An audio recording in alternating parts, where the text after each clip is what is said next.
तारीख 31 अगस्त 2024, वक्त रात के लगभग 12 बजे और जगह यूपी के मुरादाबाद का मझोला इलाका।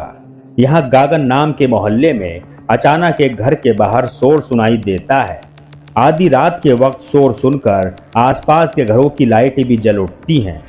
लोग उस घर के बाहर पहुंचते हैं तो पता चलता है कि अंदर एक महिला की लाश पड़ी है। लाश के बीच अभी सुगबुगाहट हो ही रही थी कि तभी सायरन बजाती हुई पुलिस की गाड़ी भी मौके पर पहुंच जाती है।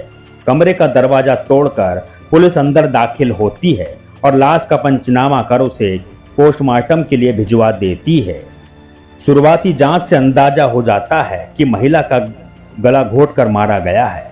अब सवाल उठता है कि आखिर उसकी हत्या किसने और क्यों की।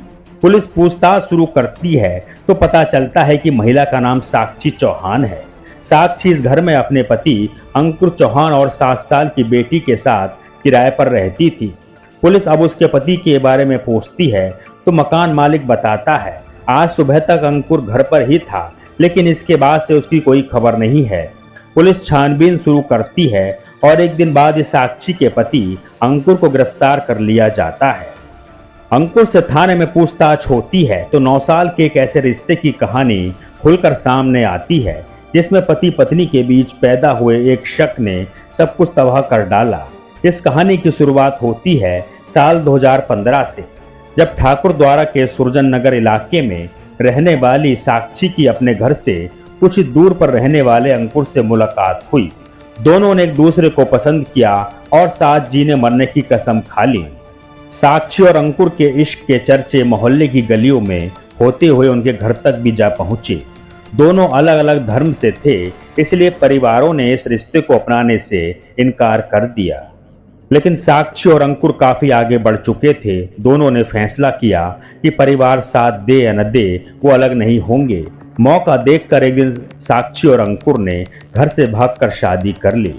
अंकुर के प्यार में साक्षी ने अपना धर्म और परिवार छोड़ दिया। उसने अपना नाम साक्षी से बदलकर साक्षी चौहान रखा और अंकुर के साथ गागर मोहल्ले में किराए का कमरा लेकर रहने लगी। वक्त बीता और करीब 2 साल बाद साक्षी ने एक बेटे को जन्म दिया। दोनों की जिंदगी में सब कुछ ठीक चल रहा था कि अचानक शादी के 7 साल बाद अंकुर का काम धंधा बंद हो गया। जब दोनों के सामने पैसे की तंगी आई तो साक्षी ने एक फैक्ट्री में काम करना शुरू कर दिया। साक्षी के काम करने से घर की आर्थिक दिक्कतें तो दूर हो गईं, लेकिन अंकुर के साथ उसके रिश्ते में खटास आने लगी। दरअसल फैक्ट्री से साक्षी रात में करीब 7-8 बजे घर आती थी। ऐसे में वहां उसके साथ काम करने वाला कोई ना कोई कर्मचारी उसे अपनी बाइक से घर छोड़ देता था। अंकुर को ये पसंद नहीं था। उसके मन में शक बैठ गया कि साक्षी का फैक्ट्री में अफेयर चल रहा है। इस बात को लेकर शुरुआत में दोनों के बीच बहस हुई, जिसके बाद अक्सर झगड़े होने लगे। शनिवार की सुबह मकान मालिक किसी काम से बाहर गया और जाने से पहले अंकुर से भी मिला। रात में साक्षी जब फैक्ट्री से घर लौटी तो अंकुर ने उसके साथ फिर से झगड़ा किया।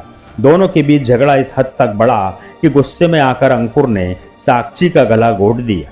इसके बाद उसने अपनी बेटी को साथ लिया और घर से निकल गया। पुलिस ने अंकुर के ऊपर साक्षी की हत्या का केस दर्ज कर उसे जेल भेज दिया है। वहीं मोहल्ले में चर्चा है कि जिस अंकुर के लिए साक्षी अपना सब कुछ छोड़कर आ गई, उसी ने शक की वजह से उसकी सांसें छीन ली।